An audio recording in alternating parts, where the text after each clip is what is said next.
গণঅভ্যুত্থানে শেখ হাসিনা সরকারের পতনের পর ভারতের সঙ্গে উত্তেজনার মধ্যেই বিএসএফের গুলিতে প্রাণ হারালেন এক বাংলাদেশি।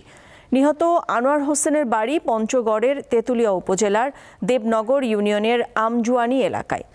ভোরে পঞ্চগড়ের সদর উপজেলার হাড়িভাষা ইউনিয়নের মমিনপাড়া ও ভারতের সিংপাড়া সীমান্তের মেইন পিলারের মাঝামাঝি এলাকায় এই ঘটনাটি ঘটে। বিজিবি জানায়, গত রাতে কয়েকজন বাংলাদেশি সহ ভারতে গরু আনতে যান আনোয়ার হোসেন। ভোরের দিকে গরু নিয়ে ফেরার পথে বিএসএফের 93 ব্যাটালিয়নের চানাকিয়া ক্যাম্পের সদস্যরা তাদের ধাওয়া করেন ও গুলি চালায়।